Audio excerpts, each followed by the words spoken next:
দিতে হয়। আপনারা ভেবে দেখুন বেকারত্ব কোন জায়গায় এরা নিয়ে গেছে। আপনারা ভেবে দেখুন যে এরা কিভাবে যুব সমাজকে ধর্মের নামে আসক্ত করে রাখতে চাইছে এবং হিংসার নামে। আপনাদের সকলকে আমি অনুরোধ করছি, আমার নিজের বক্তব্য দীর্ঘায়িত করব না, খুব সংক্ষেপে আপনাদের কাছে কিছু তুলে ধরবো এবং সর্বপ্রথম একটাই কথা বলব যে আজকে আমাদের এই আসন্ন নির্বাচন আমাদের রাজ্যকে না, আমাদের দেশ বাঁচানোর নির্বাচন, আমাদের গণতন্ত্র বাঁচানোর নির্বাচন, আমাদের সংবিধান বাঁচানোর নির্বাচন এবং আমাদের অস্তিত্ব বাঁচানোর নির্বাচন। এবং এই নির্বাচনে দল মত নির্বিশেষে, ধর্ম জাতি বর্ণ ভাষা নির্বিশেষে সুবুদ্ধি সম্পন্ন ভারতবাসী হয়ে আমাদের কিন্তু এই লড়াইয়ে নামতে হবে।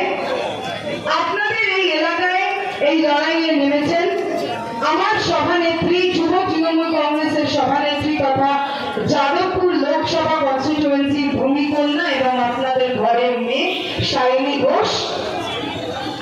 তিনি নিজেই যা বলেছেন তারপরে তার সম্বন্ধে আলাদা করে আমাকে আর আপনাকে বলতে হবে না, শুধু এটুকুনি বলবো যে খুব স্বল্প সময়ে সায়নী নিজের যা তীক্ষ্ণ রাজনৈতিক অভিজ্ঞতা দেখিয়েছেন এবং যেভাবে বিগত 3 বছর রাজ্য তৃণমূল যুব কংগ্রেস, মনে রাখতে হবে এই রাজনৈতিকভাবে সাংগঠনিক শক্তি তিনি দেখিয়েছেন। আমি নিশ্চিত যে আগামী দিনে যাদবপুরের রাজনৈতিক সচেতন মানুষ যদি তাকে দুহাত তুলে আশীর্বাদ করেন, ভালোবাসা দেন, তার জন্য দোয়া করেন, তিনি আপনাদের যে উন্নয়নের ধারা সেটিকে শুধু অব্যাহত রাখবেন না, সেটিকে আরো আরো আরো বেশি এগিয়ে নিয়ে যাবেন। জেনে রাখবেন যে আজ টালিগঞ্জ বিধানসভা কেন্দ্র অরূপ বিশ্বাস মহাশয়ের মতন একজন বিধায়ক পেয়েছে, আপনাদের ওয়ার্ড আমাদের দেবব্রত মজুমদার মহাশয়ের মতন একজন কাউন্সিলর পেয়েছে এবং যা দাদা বলছিলেন সময়ের অপেক্ষা আপনারা এমন একজন সাংসদ পাবেন যে এসি ঘরে বসে রাজনীতি করতে বিশ্বাস করে না, মাঠে ময়দানে নেমে বিরোধী পক্ষের চোখ রাঙানিকে উপেক্ষা করে সেটাকে বুড়ো আঙুল দেখিয়ে কিন্তু আন্দোলন সংগ্রাম করে বাংলার ন্যায্য অধিকারের জন্য মমতা বন্দ্যোপাধ্যায়ের, অভিষেক বন্দ্যোপাধ্যায়ের হাতকে শক্তিশালী করেছে। তিনি এই স্বল্প সময়ের মধ্যে বহু ঘাত প্রতিঘাতে তিনি ফেস করেছেন, কিন্তু এক পা পেছনে না হেঁটে গিয়ে তিনি কিন্তু একেবারে অ্যাটাক মোডে এগিয়ে গেছেন। আপনাদের মনে রাখতে হবে যে আজ যুব শক্তির প্রতিনিধিত্ব আমাদেরকে সংসদে পাঠাতেই হবে, কারণ আমাদের গোটা দেশে আজ যুব সমাজ বিপন্ন, তাদের ভবিষ্যৎ বিপন্ন। আপনারা ভেবে দেখুন, দগ্ধ করে রাখতে চাইছে, তাই যুব নেতৃত্ব খুব দরকার। যারা যাবে বাংলার বুক থেকে গিয়ে দিল্লির বুকে গিয়ে টেবিল পিটিয়ে আমার আপনার অধিকারকে ছিনিয়ে নিয়ে আসবে, কারণ অধিকার কাউকে কেউ বসে বসে দিয়ে দেয় না। অনেক হয়েছে এদের ষড়যন্ত্র, পুলওয়ামা থেকে শুরু করে সন্দেশখালী। যারা, আমি তো বলি, যারা আমাদের দেশের সেনাবাহিনীকে রেহাই করেনি, সেনাবাহিনী তারা যারা, আমি দলমত নির্বিশেষে বলছি, আমি আপনি রাত্রির ঘুমটা শান্তি করে ঘুমোতে পারি, কারণ আমাদের সেনাবাহিনী কিন্তু অতন্দ্র প্রহরীর মতন দেশকে সুরক্ষিত রাখছে। এই বিজেপি সেনাবাহিনীকে তারা স্পেয়ার করেনি, তারা রেহাই করেনি। মনে পড়ছে পুলওয়ামা 2019 ইলেকশনের আগে জম্মু কাশ্মীরের তদানীন্তন রাজ্যপাল ফোন করে বলেছিল যে এই সেনাবাহিনীর 2টি গাড়ি যদি এই রাস্তা দিয়ে যায় তাহলে তাদের ওপর হামলা হবে। ইন্টেলিজেন্স রিপোর্ট বলে দিয়েছিল, কিন্তু নরেন্দ্র মোদী বিজেপি সরকারের তখন রাজনীতি করা খুব দরকার ছিল। তারা হেলিকপ্টার পাঠালেন না, তারা রুটটাকে স্যানিটাইজ করলেন, আর নিমেষের মধ্যে শহীদ হয়ে গেল 40টা তরতাজা প্রাণ।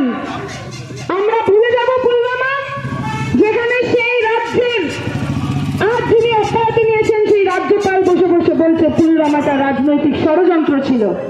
আর সেখান থেকে শুরু করে আজকে বিজেপি মঞ্চ বেঁধে মহিলা সুরক্ষার কথা বলে, বিজেপির নেত্রীরা বা ওই স্মৃতি ইরানি বড় বড় কথা বলে, যখন উন্নয়ন হয়েছে মুখে কোনো যখন হাতরাস হয়েছে চুপ, যখন ব্রিজভূষণ হয়েছে চুপ, যখন মণিপুর হলো চুপ, আর সন্দেশখালী হতে যত এদের রাজনীতি, এরা ঢুকে যাচ্ছে, এরা মিডিয়া, তাদের কিছু পারচেজ মিডিয়া দিয়ে আলাদা মিডিয়া ট্রায়াল চালাচ্ছে।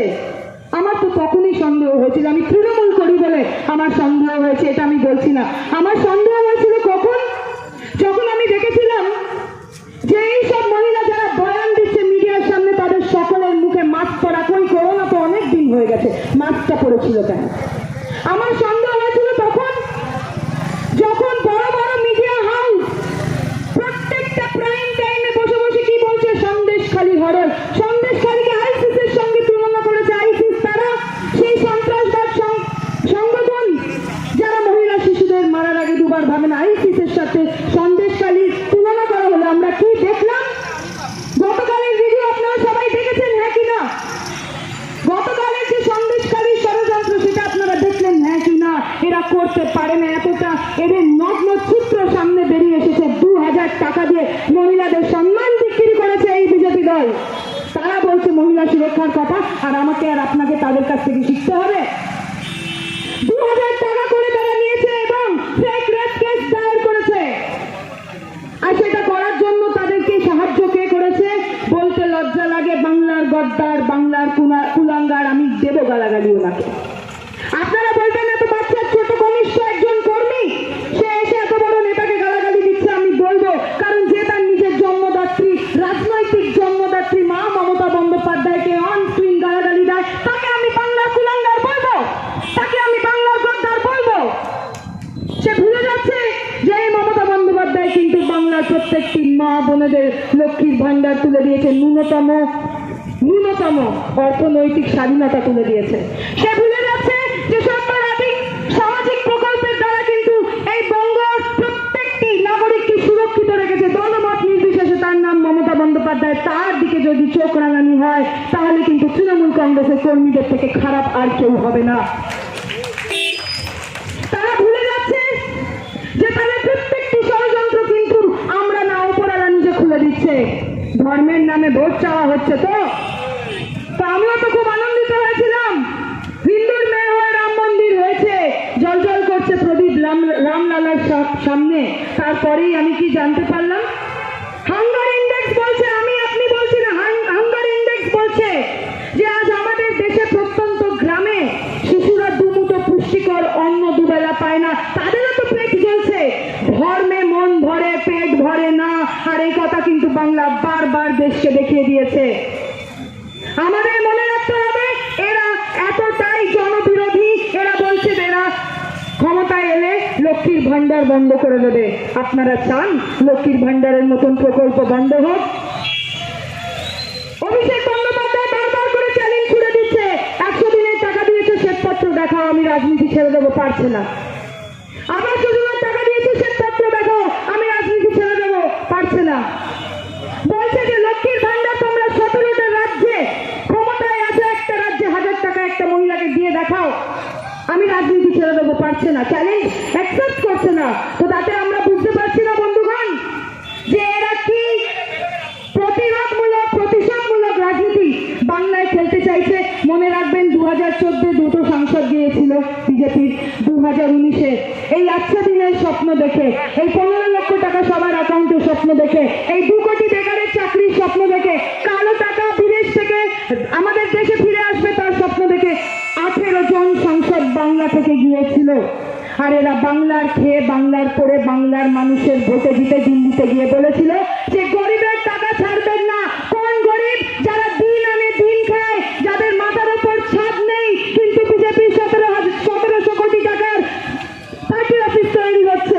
এই গরিবের মাথার উপর ছাদ নেই, কিন্তু বিজেপির নেতা প্রধানমন্ত্রীর বাসভবন তৈরি হচ্ছে। এরা বলেছিল 100 দিনের টাকা দেবেন না। কাদের টাকা? যারা দিন আনে দিন খায়, দৈনিক পারিশ্রমিক না পেলে তারা সন্তানের মুখে দুমুঠো অন্ন তুলে দিতে পারবে না। আমি তো বলি রাজনৈতিক লড়াই লড়তে হলে ময়দানে আসুক তৃণমূল কংগ্রেসের বড় নেতা নেত্রীদের দিকে তাকানোর দরকার নেই। তৃণমূল কংগ্রেসের ছাত্র যুবদের সাথে লড়ে দেখান। আমরা শূন্য করে যদি আপনাদের তোগার পান না করে দিই, তাহলে আমাদের নাম তৃণমূল কংগ্রেস না। এরা চ্যালেঞ্জ অ্যাকসেপ্ট করছে।